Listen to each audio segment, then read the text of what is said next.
Hello and welcome to the Overwhelm is Optional podcast. I'm Heidi, Marke, coach and biggest cheerleader for successful but secretly overwhelmed women. As well as weekly episodes here on the podcast, you can find out more about what I offer by going to heidimarke.co.uk.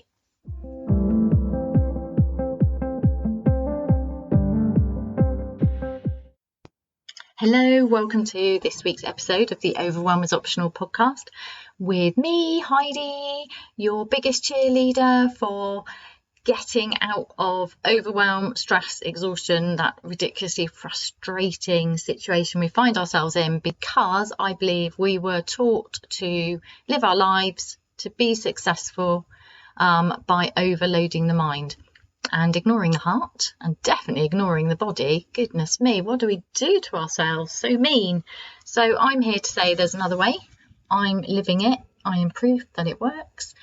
And that way is basically your way of readjusting where your attention goes so that your heart gets to weigh in on the conversation, because the heart leads us to the easiest way, the most joyful way, the most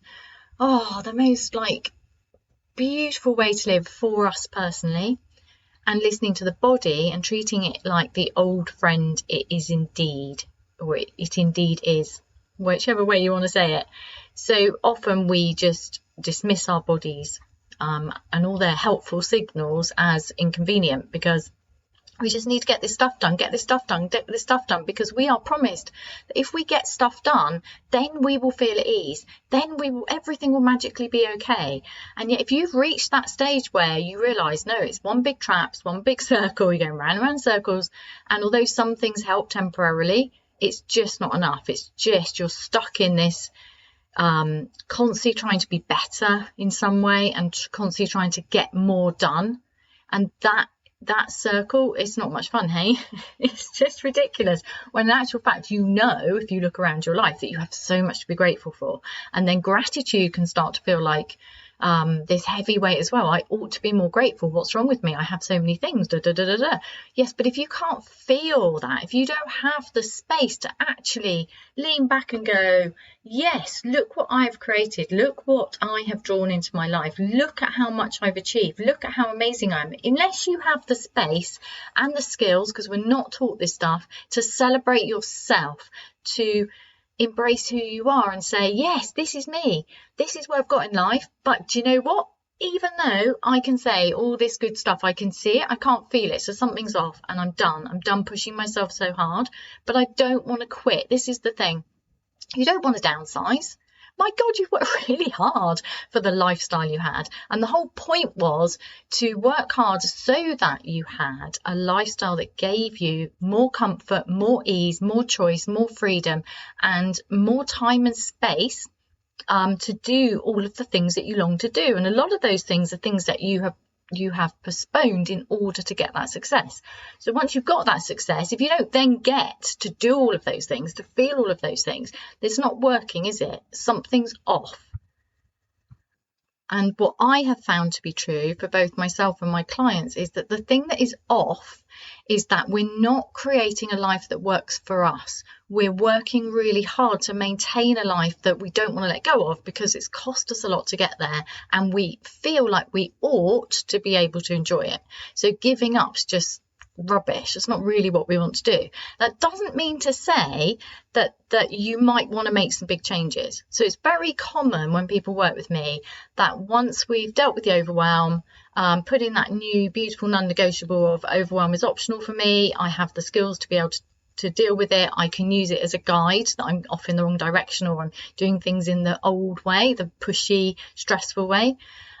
It's very common that people, after a certain amount of time, and I'm really keen to have long-term relationships with clients where we really work well together, because the more you work with somebody, the more you really understand how they think and can pick them up faster and faster. So that's really exciting. And what is very common is that people then choose to make bigger changes, like either moving job in the same area, but just creating much better circumstances for themselves, or moving careers or setting up a business or growing the business in a different way, or going the other way. So I did have a client who quit a business and went into employment and is really, really happy. So it is common that big changes come later, but I would argue that when we try and make those big changes from the state of overwhelm and from the belief that when we move house, change careers, change jobs, set up the business is more successful, there's more money coming in, this happens, this big event, once that happens, then everything will be better. I'd argue that's a trap, and that when we think it will be better, it often isn't. It often is for a while, and it's not that the big change was wrong, it's just that the way we do it, without our hearts and our bodies weighing in, without doing it, if we do it in a stress pushy way, we're just creating and practicing more of that way of operating, and it is easier and faster and more effective to get out of the overwhelm first, to allow the heart and the body to weigh in on the conversation, to be able to have that unique, beautiful skill of controlling our attention, so that when we start getting back into that pattern of I need to do this, and pushing ourselves to exhaustion and not eating properly, and not even taking time to breathe properly or have a wee, or whatever it is, when we're getting back into that course correcting, because we have found our unique symptoms, our unique signals, I'm pushing myself too hard, course correcting from that and finding the easier way to do things. It's just faster, it's just easier, and it practices what I call the gentle rebel way of just rejecting, just because everybody else is doing that way, just because everybody else is telling you that in order to have the life that you want, basically you want too much. So if you want all of that, you're just going to have to accept that you're going to be stressed, overwhelmed, exhausted. Don't listen to that anymore. It's just not, it's not true. And that can be really hard to believe. I know it's really hard to believe, but I'm doing it, my clients are doing it, we're all doing it together. Welcome to the gentle rebellion.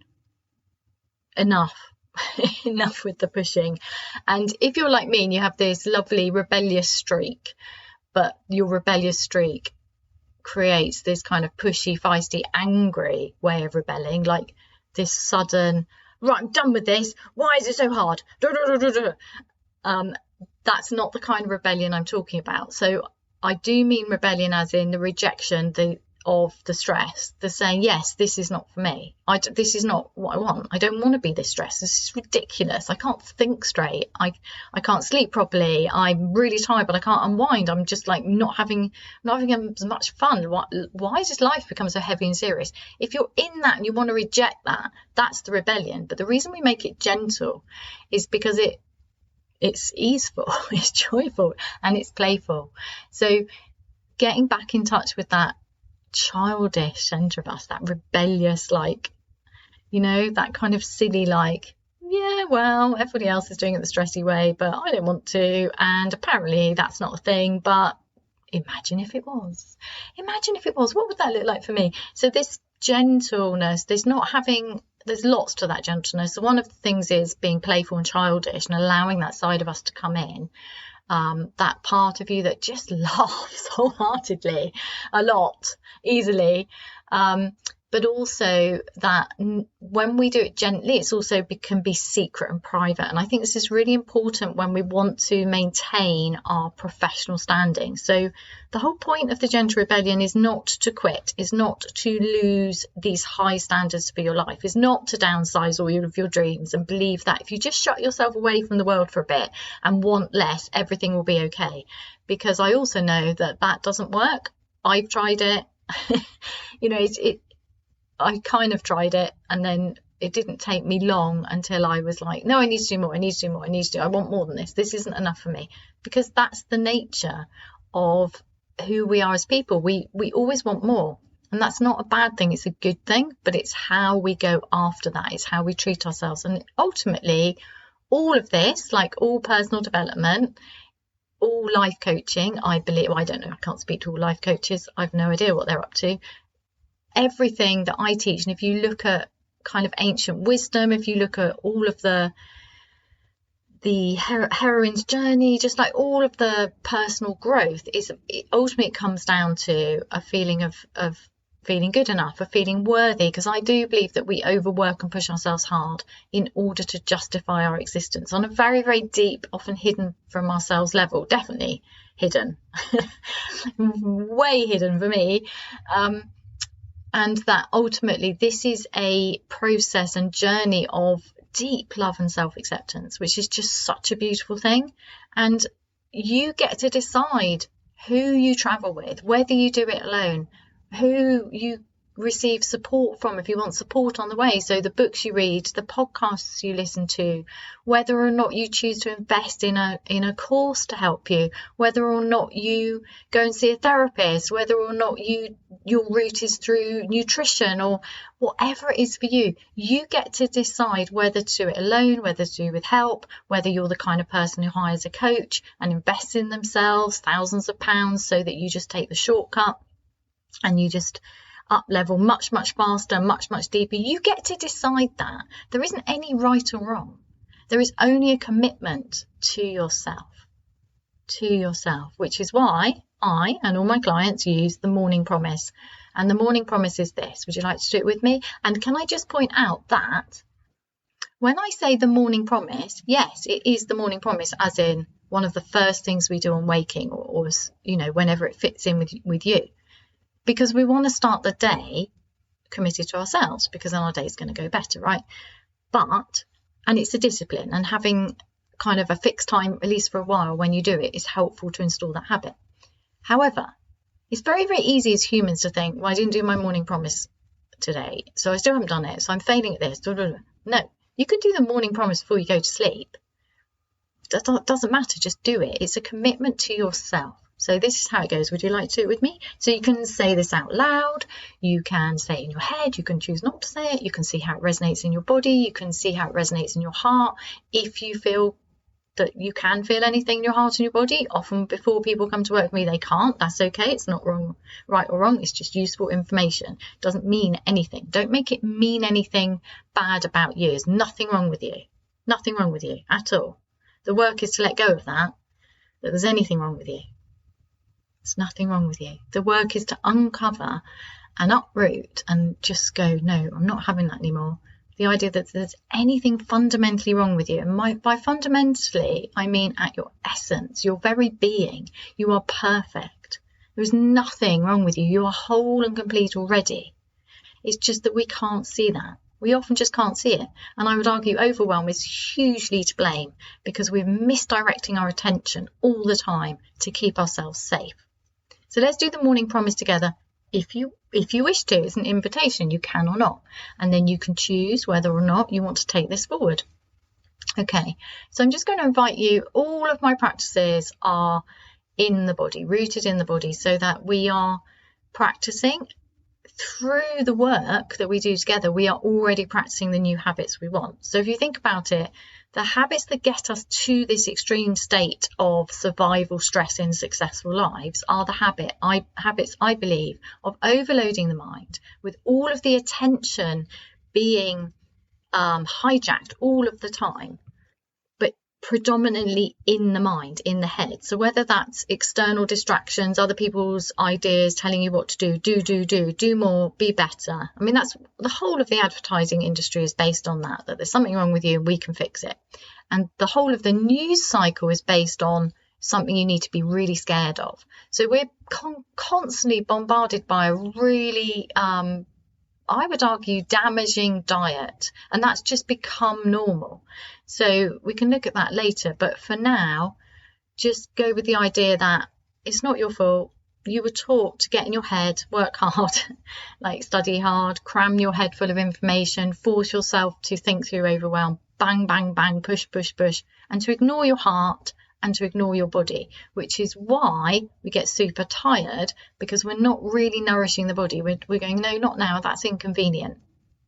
So what we're doing all the time with any of my things, so if you've got hold of my free audio, the 1 minute mark, that is very similar to what we're going to do now. I'm just adding the morning promise in, because the 1 minute mark is my go-to to get you out of overwhelm really fast, and it's the go-to for everything, because it is a mind-body practice. So what we're doing immediately, without any effort at all, because it's very gentle, of course, gentle rebellion, is we're retraining your attention to get out of the head into the body, but without effort. This is really important. Just, it's an allowing.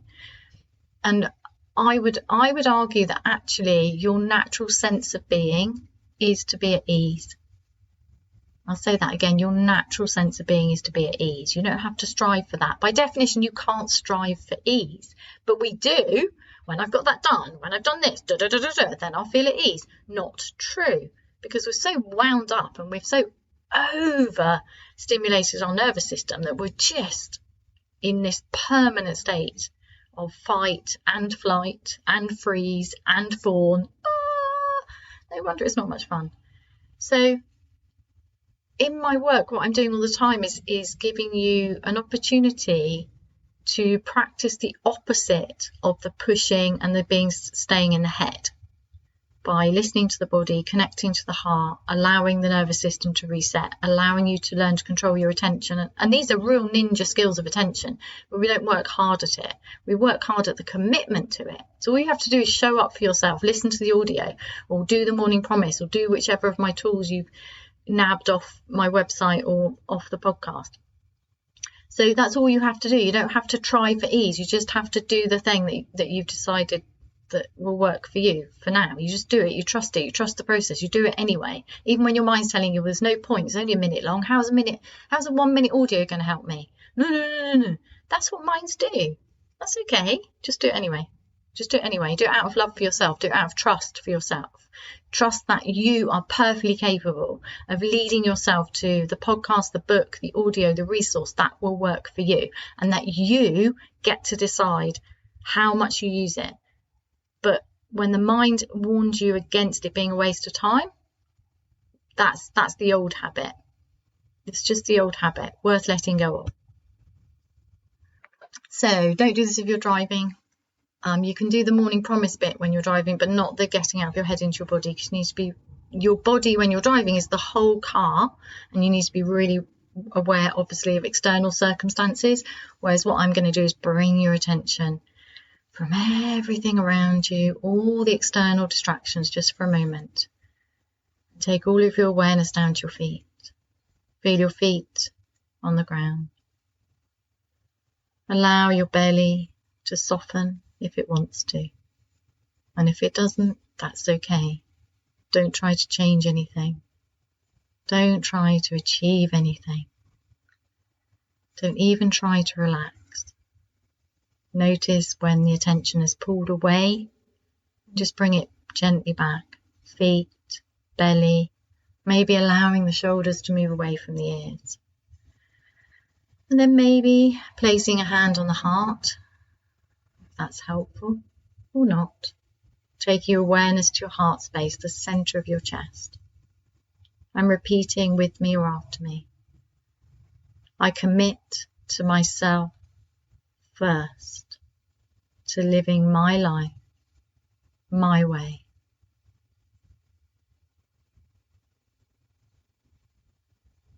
Just notice what comes up for you. All of it is just useful information. It's neither wrong nor right, good nor bad. It's just useful information.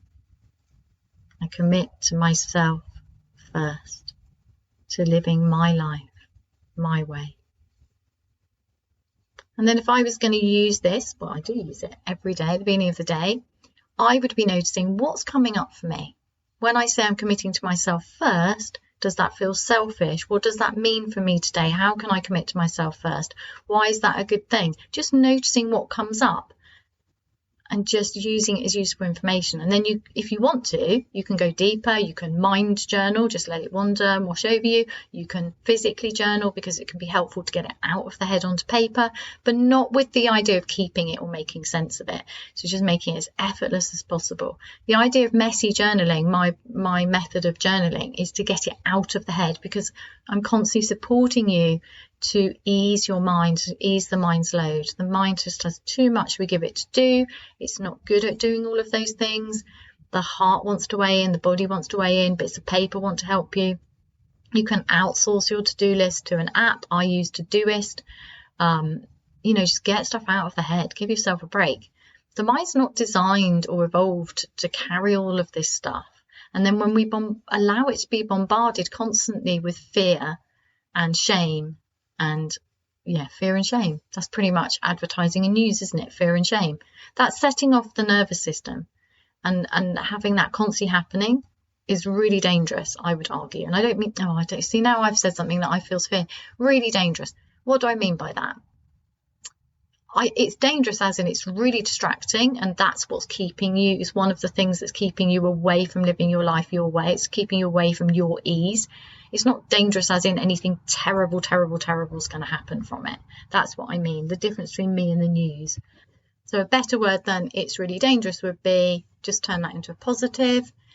It might be really, really nourishing for you. It might be an incredibly good opportunity for you to consider what your current mind diet is and how you could make it more nourishing, how you could notice what the fear and shame of advertising and news is doing to you.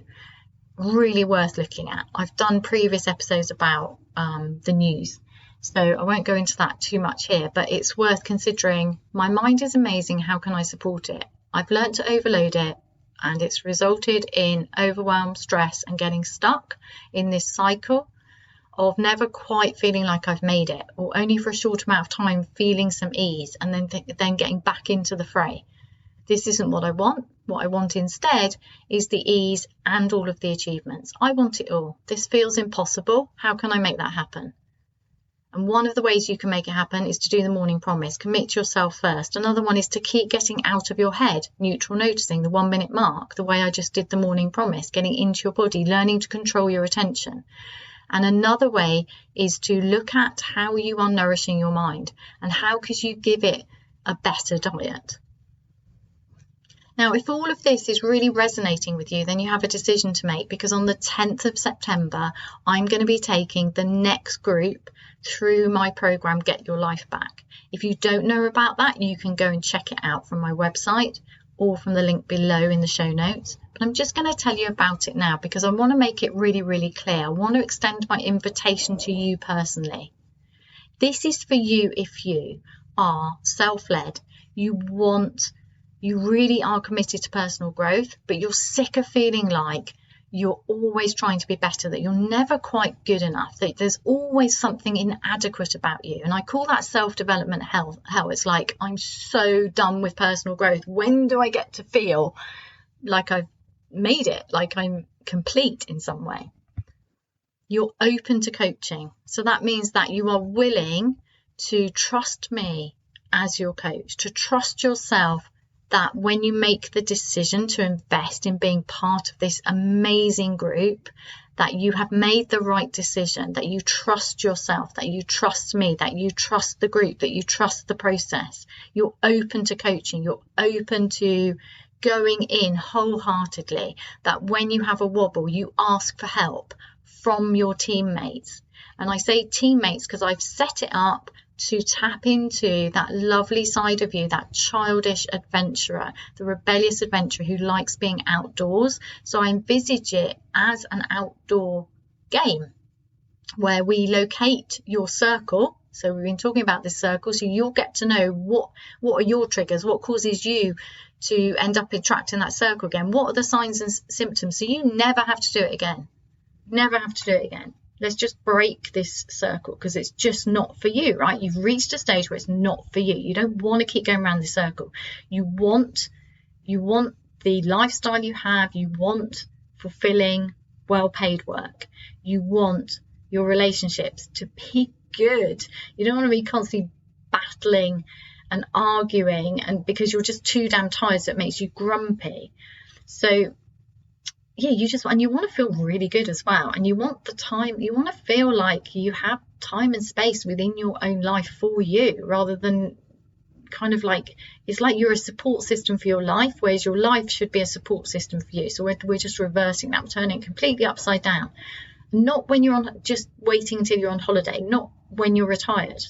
Everything's delayed, isn't it? Everything's designed, it feels sometimes like designed to keep us in this trap of always working hard to pay something. It's like we're paying to be here, and it's not necessary. It's upside down. I've turned it upside down. My clients turn it upside down. This is the work I do. This is the gentle rebellion. We're done with that. So Get Your Life Back is an invitation for you if you are the kind of person who is ready to go in wholeheartedly, not just claim your life back from overwhelm, stress, exhaustion, frustration, but more than that, to embed these new skills of being able to control your attention, nourish your mind, listen to your body, connect to your heart. So this is your internal navigation system. You have all of the answers to all of your questions, to all of your conundrums, to how to live your life your way. They're inside you. I would argue it's the overwhelm is like this thick, foggy, concrete sludge that's blocking you from connecting to that wisdom. It's there. I can help you unlock it. That's what I do. And it's real. This is a real thing. One of my clients says, Heidi, Mark, making the impossible possible. Yes, hell yes. You know, life isn't supposed to be hard. And if you say, but it is, Heidi, well, you get to decide whether you think it is or you think it isn't. It will be hard or it will be easy and fun. There is a choice there that we're not given, that we're not made aware of, because people tell us from a very young age, you have to work hard, you can't be lazy, you're not good enough, you're too sensitive, what's wrong with you? There's always something, right? And it's well-meaning, it's done with love. It's not supposed to make you miserable. It's what they were taught. You know, it's these things are said out of fear and out of love, but it's a fear-based thing, isn't it? When we tell children, when we tell young adults, when we tell adults, oh yeah, you don't want to do that. That's like really risky. You can't just not go to university, or you must go to university and then you mustn't go out too much, or I don't know. You know, all of the stuff. Work hard, work hard, work hard. Don't take any risks. Work hard. Don't follow your heart. So you're open to coaching. You're ready to go in wholeheartedly. You cannot believe what I'm saying, as in, wow, this is an amazing opportunity. I'm so grateful that I heard this episode in time to join. So you're being pulled towards it. You are successful. So that means, you know, you are what I'm talking about. You are a woman who has worked hard and attained a level of success that you want to keep and build on. You know that this is for you. You want more. You want your full adventure. Notice the word. I love the word adventure. I'm thinking of, I keep saying this, Get Your Life Back was working title, and it does way more than get your life back. It helps you and supports you to create a life that works for you. But sometimes I'm like, maybe it should be called Adventures Through Overwhelm, like you're going through the wardrobe in Narnia to find actually everything's completely different. You didn't realise there was all this magic that you could have in your life, or down the rabbit hole in Alice where everything's upside down, right? It's just a really weird, you know, when Alice is in Wonderland, there's also really weird stuff. Well, when you first come out of Overwhelm, it's amazing, but it can feel a bit weird. It's like, is this true? Can I really do things the easy way? And it's very easy to fall back because the brain goes back to the original patterns, which is why having a coach and why being in a group is so valuable. Because when you surround yourself with other women who are similar to you and want a similar thing, they want to connect to themselves, get rid of the old patterns, create a life that works for them on their terms, gently rebel. When you surround yourself with those people, it means that when you hear them with their wobbles, you can see how far you've come, or you can go, oh my God, that's the same as me. Or when you share a win, like I just did this and it was so easy and I didn't even know this was possible, you're inspiring the rest of the group. So I have this experience because I believe very, very strongly in being coached myself and being part of a group. And we had a call last night and it was just amazing. I cannot, it's very, very hard to have the words to describe what it's like being in a really high quality, well held container of women who all want more out of life, but want to do it in the most beautiful way possible, in this feminine way, this not pushing way. This is just done with love. It's just incredible. And I'm trying to find the words because I know the words will be helpful for you. But it's one of the things I'm very proud of, and one of the things I specialise in is holding space. So it's a very tight container with no leakage, which I learned from working with a Zen master, Daizan. It's just very important that everyone feels safe and comfortable to be vulnerable, to share in a way that feels right for them, and to be able to listen deeply to each other. So when you're on a call, you're also really listening, not just waiting for your turn. I've been in other things where it doesn't feel like that. It doesn't feel safe. It's messy. There's no real growth going on because it's very hard to be vulnerable. And there's lots of different containers, depends what you want. But this is for you if you want that really high quality vibe, that real commitment to self, the group, the process, the tools, embedding them, getting your life back, and then creating a life that works for you. This takes commitment, and having other people on your journey, it so up levels it.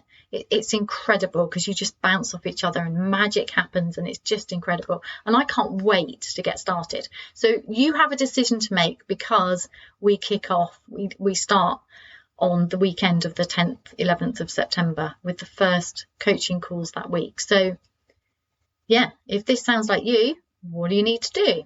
Well, you could email me if you have any questions, you just want to chat, at heidi@heidimarke.co.uk. You go to Instagram and send me a message if that's your thing, or you can just go to my website, click on the page, read the stuff if you want to read the stuff. Some people love to read everything, some people don't. I'm funny, I like to, once I've gone, oh yeah, I want to work with her, then I like to read. But I've noticed it's not the needing to read it in detail, it's the having it there. There's something about having it there. It's like, there's all the things in case I need to read it.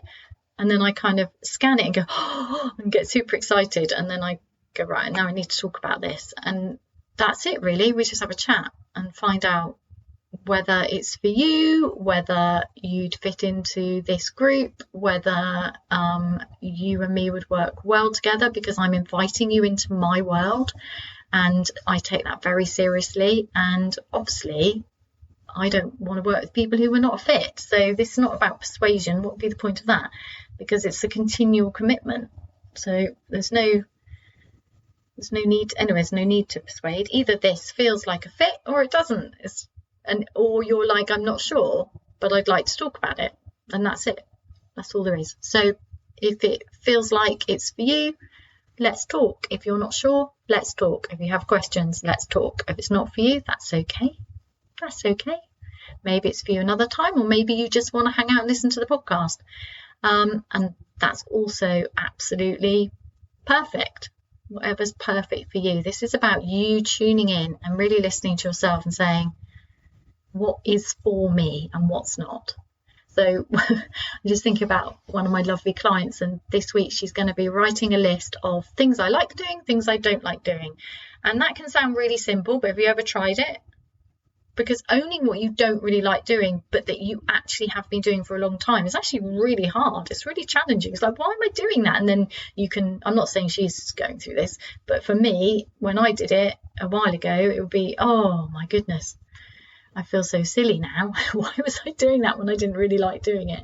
And it was costing me, and it cost me all that energy, and then I burnt out, and then I was so tired, and it took me so long to recover. Blame, blame, blame, shame, shame, shame. Dump that. We don't need that. It's useful for a bit, because we can, when we own that, when we recognise, oh my goodness, not only have I got the physical exhaustion from doing lots of things I didn't want to do, but now I feel really shameful and silly for doing that, and that's also costing me. And it's like the double whammy of it, when you work through it with love and compassion for yourself, is great, because then you're like, well, I'm definitely not doing that again, because not only did I get exhausted, but then I felt awful afterwards about it when I came out of it. So everything's useful. And when we work in a gentle way, when we work with love for ourselves, compassion for ourselves, oh, it's just so beautiful, so beautiful. Anyway, I just want to end with this practice that I've been playing with. It has to be done with fun, with love. I'm doing it from the heart, and it goes like this. It's very simple. I love myself. I love myself. I love myself. I love myself. I love myself. I love myself. I love myself. I love myself. I love myself. I love myself. I love myself. That's it. Try it. I love you too. I am holding the belief for you that you can gently rebel in a way that suits you at this moment in time. And if that means asking me about coming to join Get Your Life Back, I can't wait to talk to you. If it means just hanging out on my podcast, I'm really grateful that you're here. Whatever it is for you, I'm grateful for you. See you next week. Thank you for listening to this week's episode. If this resonates with you, please use the like, subscribe and share buttons to help other people find their way here too. And please do go to www.heidimark.co.uk/the 1 minute mark with an E to join my mailing list and receive my free 1 minute life-changing audio practice.